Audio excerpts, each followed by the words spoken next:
If anyone like to ask a question out loud, it's fine. If it's not on a personal note, yes, Sheikh. Alayhi salam. Just because you made dua in the end for may Allah make us rich, it just came to mind the hadith of Rasulullah. He says, wealth is in the heart. Can you comment on that? Is it actually hadith? What does it say? Because I'm not sure. There may be a statement of a scholar, but if it's hadith, tell me where, because I'm not. Okay? Let me know.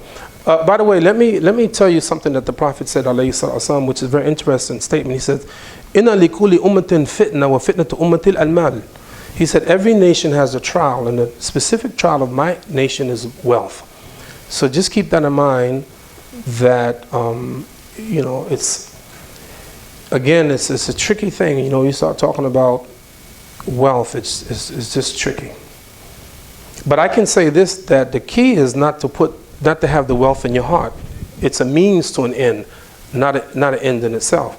So that the same way the Sahaba wanted, they actually, some of them got jobs just so that they can give charity. That's the way they were. So though I'm not sure whether that's a hadith or not, and we'll check it out, but the principle is still the same. Don't have the wealth and the love of the dunya in your heart, but the love of Allah and His deen. So that's really the principle. But if you get this exact quotation, I can maybe have some more discussion. Anyone else? There may be someone, I think you're texting. Talk about student loans. Mm-hmm. Somebody wants to know more about student loans. Again? Student loans. Yeah, someone asked about student loans. We talked about that in the beginning. It's a challenge. I know it's a challenge, and this is what I've told people over the years, and I still stick by it. If you've gotten a loan, it's already done. Wherever your head was when you got it, whatever your conditions were, you got it. What I would do, I always tell the people, pay back your loan, and go to your creditors and say, you know what, I'm a Muslim, and I'm more conscientious now than I was before, and I want to let you know that I intend to pay you your loan. My religion prohibits me from paying interest. I know I made a contract with you, but I tell you this, I will pay the principal. At least that you are on principle if you do that. At least you say, listen, I ain't trying to get out of the payment of the loan, but I'm concerned about the interest, so let me just pay you, at least pay the loan back without the interest, and then Allahu Alam. And for those who did it already, ask Allah's forgiveness. And I know that education is important. We need education, and it's a test. It's a test. So I can't give anything more than that. And we're gonna check some of these organizations that we talked about that give student loans. We talked about earlier. We're gonna try to find out. Hopefully, some Muslim can do that. And I'll be honest with you, brothers and sisters. We as Muslims have enough money in the banks of America that if every Muslim took their money out of the banks of America, the banking system would fold. There's no question about that. So it's not that we don't have the ability, we don't have the willpower.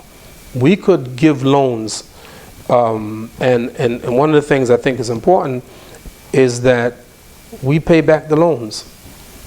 A lot of times the communities are hurt because people take loans and they don't pay it back, and it hurts the next person who wants a loan because people don't pay back the loans. So at least pay back the loans, inshallah.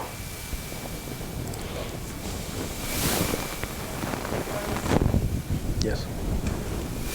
What happens if a Christian wins the lottery and then $1 million and then they convert to Islam and then they donate the money?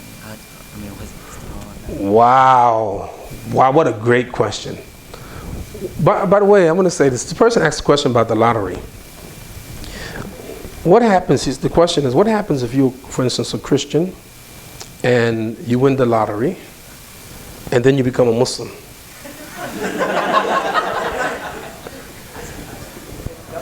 Hurry up and spend the money before you become Muslim. No. No. Let me tell you something. Wait. But you know what? I can show you something.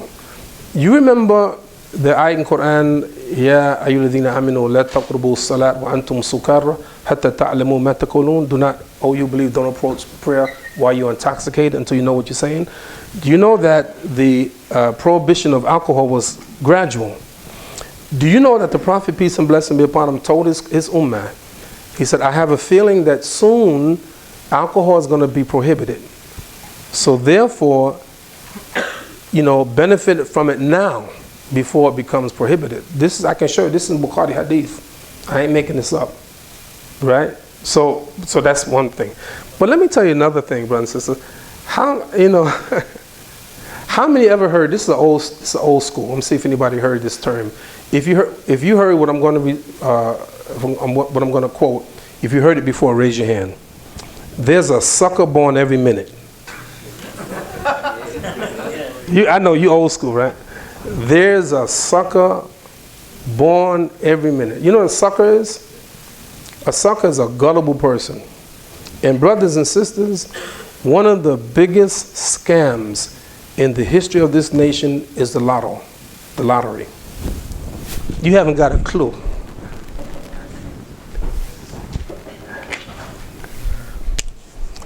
Let me show you something. It's a scam. Oh man, I want to hit the lotto. Use a sucker. No, really, honestly. Use a dummy. If you play lotto, use a dummy. I said it. It ain't personal. I don't know who you are. I don't know your business. But I'm telling you why it's a scam. In the Qur'an, Allah says, يَسْأَلُونَكَ عَنِ الْخَمْرِ وَمَيْسِرِ قُلْ فِيهِمَا إِثْمٌ كَبِيرٌ وَمَنَافِعُ لِلنَّاسِ. They ask you, O Muhammad, about intoxicants and gambling. Say, in it is big sin and some benefit or some profit, but the sin is bigger than the benefit. So for us as Muslims, gambling is haram. That's the first thing.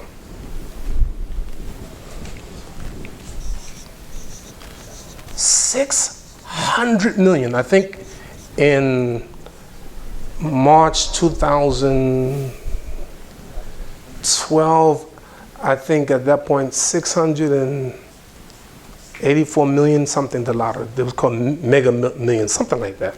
Let's use 600 million. A lot of money, right? Oh man, 600 million. And everybody got caught up in the whole nation. Everybody only costs $1, right? Paying it. All these 1.5 billion tickets, $1 tickets were bought. Some people bought 1 ticket, some bought 10, some spent thousands of dollars. And how many people gonna win? 1, 2, 3, right? And what's everybody wishing? That it's just me, no one else. And everybody say the same thing. Oh God, please make it be me, make it be me. Now, first of all, you know why gambling is prohibited? Because the only way that you can win is somebody loses. These are all losers. Serious. Standing in long lines. I watch you sometime. Even the brother took his kufi off. I was watching. All these people paid their money hoping to be the one to get it. So the first trick is this. All right, I'm gonna give you a choice. You can take all the money in one lump sum, or you can get a little bit for 30 years, and I'll break it up for you in 30 years. You want one lump sum, or you want to get it over 30 years? What you want? What you want? Come on. I'll be honest, lump sum. Lump sum, okay. What you want? Lump sum, what you want? Lumpy. Lump. 30 years. 30 years, my man. Go. High five. 30 years. Come on, stop it. You stop. Not no way. If I get all of it together, I'm just gonna spend it. Hey, this is a trick. The first thing, if you want in a lump sum, what 80% of the people want lump sum. It goes down to about $300 million because you want a lump sum. Right? You finish? No. Who got to get his share? Uncle Sam. Uncle Sam gonna take 35%. Somebody do the math for me. What you got left? 215. 215.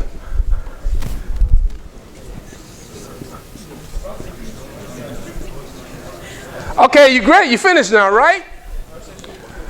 New York State. New York State. 190 what? 195. 195. New York. 8%. And New York City gets a cut. And not only that, whatever you left with, here come your grandma. Out of the woodworks. Shani, Shalaikum Shalom. You see? And then, the little bit you left with, on Yom Al Qiyamah, you got to stand before Allah, explaining why you gambled. And people have written books about the curse of the lottery. Most people win the lottery, wind up becoming broke. Unbelievable. Scam. So, no more lotteries. You hear me? No more lotteries. Now, it's a good question. What do you do when you become a Muslim? And you got it. That's your own faith. That's a test of your own faith. And that's a good question.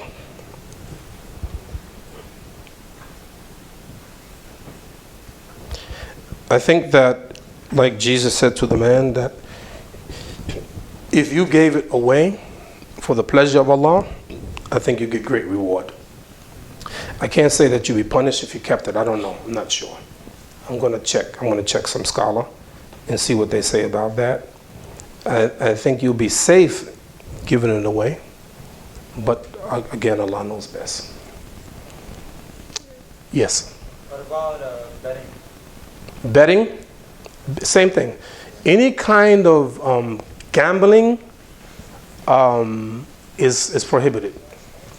So, like, give me an example what you mean. So say like two people are playing a game, and the one person says like, if you win, you buy me this. Oh, I see. Like play funny kind of stuff. You know, not serious. Starts off small. Huh?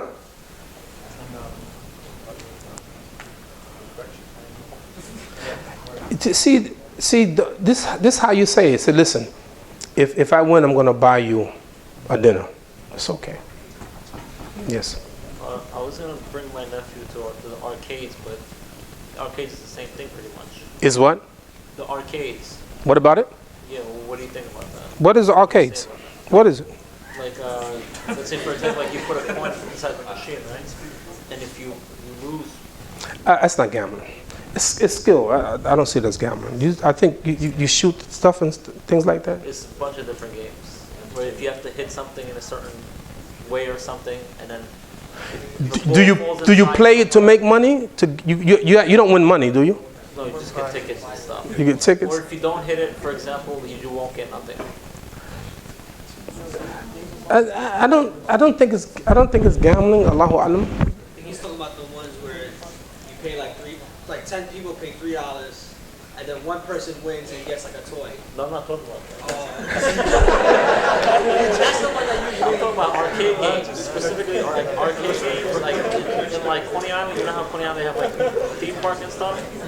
And like I haven't been to one of those like 40 or 50 years. let me check. 'Cause I'm not sure. I don't think there's gambling. I don't think you're playing. you know those games where you have to catch like a doll or something. And if Yeah. you don't catch, like, Oh, that's okay. That's a skill. Yes, sir, good brother. What if you work for a company, like you're creating like a phone application? And you work for a company, what? What if you work for the lottery company? You can't do it. Let me tell you why.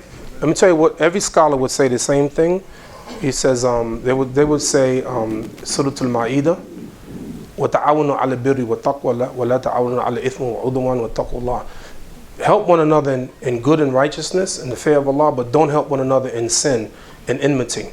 They would use that verse and they say you can't work in something. The Prophet said, "Inna Allah ta'ala tayyibun la yaqbalu illa ta'iba." Allah is good and only accepts that which is good. Your money, if your money is coming from ill-gotten gains, then that's not permissible. So if you work in the lottery and they make their money by doing that, this is what, if you read the book, there's a beautiful book, 9-10 volumes called Fatawa Islamiyya, and this is called the fatwas or Islamic rulings on different issues. They talk about those things. Working, for instance, in a bank, or working lottery and stuff like that, selling alcohol, all of that is prohibited. So if anyone is in it, try to get out of it. Yes. What if you work in a store and you don't sell the alcohol, but they sell it? You know what's interesting? And you know happened, this is a true story. You know happens in England? The people in Great Britain are so respecting of the Muslims that if a Muslim is working on the counter and someone comes with pork, the Muslim raises the hand and a non-Muslim comes and takes care of that. So the Muslim don't have to. You know what I mean? See, the Muslim don't have to technically sell it. The scholars look at that differently. If the entire store, there's some haram objects in it, they say most of them you can actually work there, because some of the money comes from ill-gotten gains, but they say it's permissible. Allahu Alam. You're gonna say something? Yeah, regarding to what you just said about working in a bank is prohibited. Yeah, you got a question about that. Again, I don't want this to be a fiqh session, because that's not my specialty. My specialty is not fiqh. So you can have some scholars who may say something totally different than what I'm saying. I just say just be careful, because if you're working in a bank and the bank is making their money off of interest, then perhaps you're getting the money from the interest. That's problematic. At least it's problematic. So don't take it from me. Let's ask some scholars of Islam whose issue they're faqih. That's what they do. I'm not that. So I don't want to make a fatwa and mess up people's lives. But so I don't want this to be a fixed session. Can you do this and what if you do this? Because that's not my specialty. Okay. Yes. What is your opinion on having a career to make money or being a housewife for money? Oh man, that's a great question. This obviously is from a sister. I assume it's not from a brother. He says, she says, what do you think about having a career to make money or being a housewife? I think that's a personal decision that the sister should should discuss it with her husband. And I think, by the way, sisters, you should discuss that with the brother before you get married. If you want to have a career, which is okay, because even in the most strictest Islamic state, at least some women have to work outside of the house. Doctors and gynecologists and so forth and so on, right? Even in the most strict of Islamic societies, like even Saudi Arabia, a woman cannot ride a car, can't drive a car, but in America, a woman can fly a plane. Because the same day that I was reading about the Muslim women were going to protest in Saudi Arabia. I got on an American airline, and the pilot happened to be a woman. So women can have careers. I think that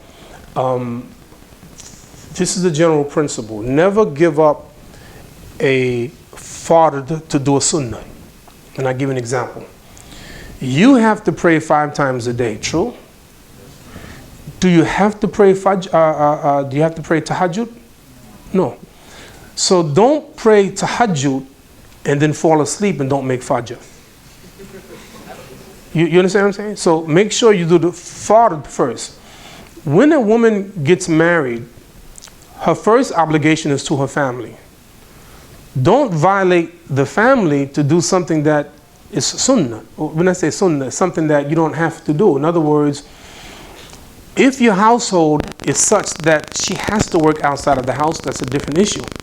But if she's working and that's extra, she don't have to do it, we don't need her income, then don't do the extra and then miss your basic obligation as a mother and as a wife. Does that make sense? Does it make sense, sisters? If it doesn't, let me know. Am I making sense, or I have to say it clearer? In other words, what's the role of the man? الرجال قوامون على النساء. The man is the maintainer. He has to do that. The woman don't have to do that. So don't do something that you don't have to do and then violate all the things that you should do in terms of your husband and your children. Now, if the husband and wife, they discuss it, say, listen, it's okay, we have a 2 paycheck family, it's okay, you work, it's okay. So I think that decision has to be made with the family, with the husband and the wife themselves. Make sense? I got a time for maybe 2 or 3 more. If your parents' house is on mortgage. Serious question. You see, you're going to ask a lot of questions like this. Well, what happens if you have a house and it's on mortgage? There's a lot of issues, and I know you have a lot of issues. Try your best, make niyyah to get out of it. I think that, for instance, if you bought a house on interest, put in your heart, say, oh Allah, please help me to get out of the interest. Help me. Now here, I want money so that I can pay it off so I don't have to pay interest. So that's, at least make niyyah. At least don't say this, well, it's okay. No, don't say it's okay. Say, you know what, it's wrong, I'm wrong.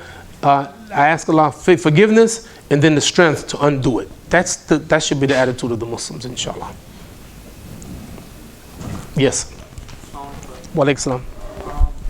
One thing that always, it always makes me sad to look at some of the brothers, I'm not going to say who in the community, but some of the brothers who own the delis, what they actually deal with a lot of haram stuff such as intoxicants, wine.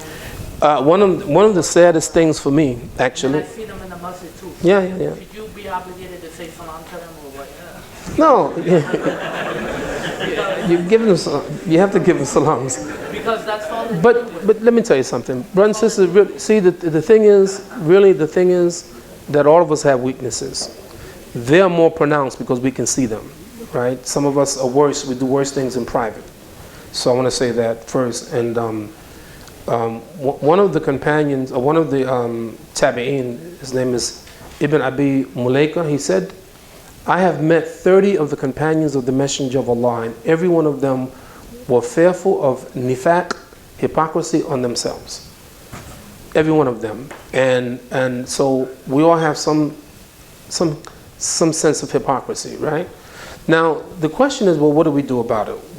I know places, Muslims, I go there, I buy newspapers, they sell lottery, they sell alcohol, they sell... I tell them, from time to time, I remind them, you should really don't sell this, it's not good. Alhamdulillah, there are a number of Muslims who have stopped. Alhamdulillah. So don't like not give them salams. Give them salams, return the salams. No, when I asked you that, I meant that in the sense that should you still give them that sort of regard? Should you do what? Should you still give them, when I said should you offer them salam, I meant to say in the sense that should you still give them that regard and respect as you would to another brother or whoever. It's, you see, it's, your thing is this. كنتم خير أمة أخرجت للناس تأمرون بالمعروف وتنهون عن المنكر وتؤمنون بالله. You're the best of people evolved for mankind. You enjoy the good and you forbid the evil. That's your job. Enjoin them, remind them, and hopefully that, you know, they will change. Just don't, you know, leave the judgment to Allah subhanahu wa ta'ala. Just, I know, they know me, I know them, I talk to them, I say, you know, don't think about this. And every once in a while, I don't say every time I see them, but every once in a while I mention again, you know, and you'd be surprised, you benefit them by not shunning them, not giving up on them.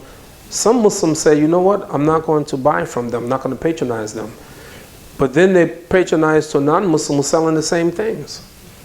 You see, so it's a little complex, complicated. Yes, sir, good brother. This is the last one. If you work where? Halal food? Cart, When you charge customers differently depending on how they look. What? What? What do you mean? Charge them differently according to how they look. What are you saying? That's true, he's right, Well, for real? No way. That's true? You all know that? That's true? How do you mean? Tell me how. Huh? Yeah, exactly. Oh, if you give salams, oh, that's okay. That's okay. As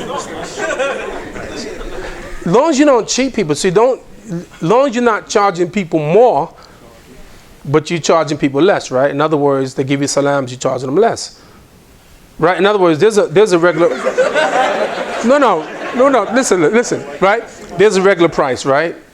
There's no regular price? What kind of stuff you're running, man? I think there's nothing, I don't think there's anything wrong if you lower the price, but I think it's problematic if you charge people more. God, please. There's no minimum, but isn't there, there's no pricing? For real? You, as people coming on, you make up anything? You $10. You $15. For real? Wallahi, I never heard of that. If what? If what? If what? If he's wealthy. Wealthy? Oh, I don't know about that. I don't know about that. That's. But how do you do that? You know, the people come every day and you're changing the prices. And, huh?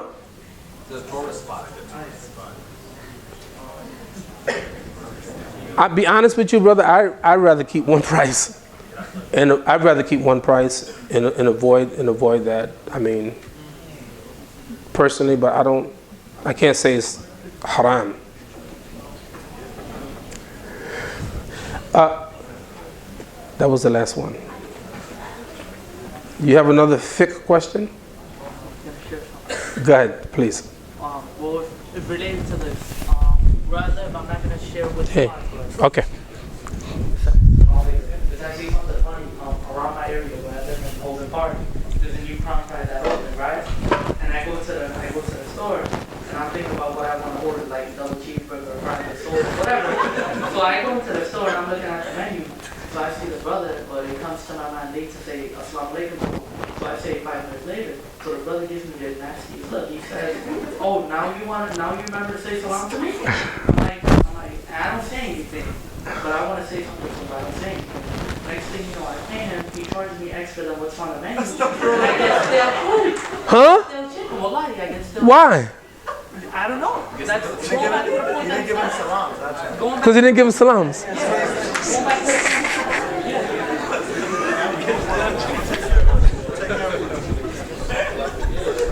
I don't know what you college students are into, but brothers and sisters, you know, let me tell you as a principle what I do.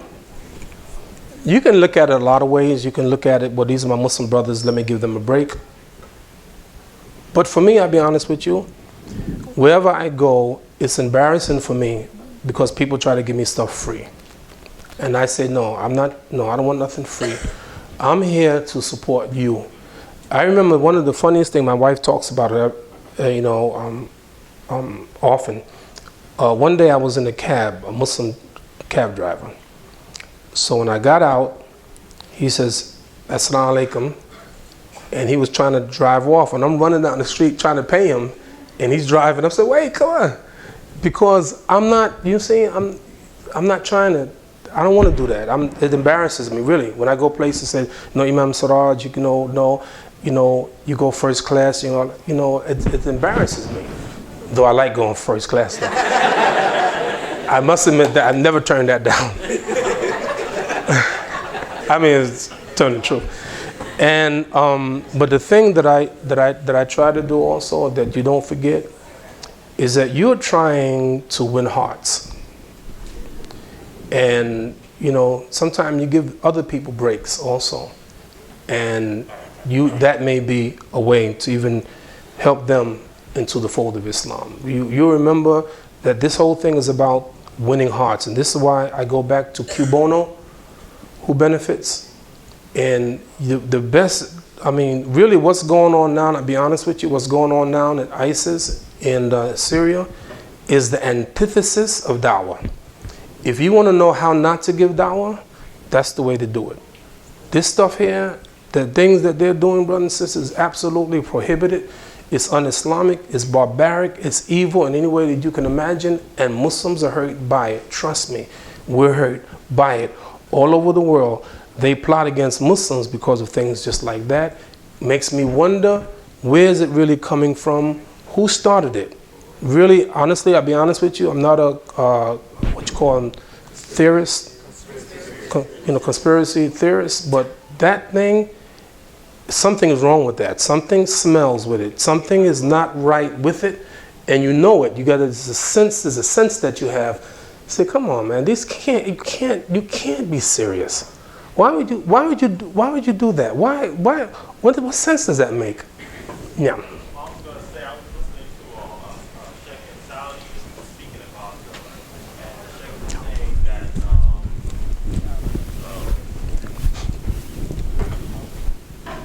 I was going to say that I was listening to a Saudi scholar, he was speaking on ISIS, and he said that they claim that they are led in prayers by angels of real ladies. Oh no! What? Yeah. So he said they are not Muslim. Are you serious? No, I hadn't heard that. Yeah.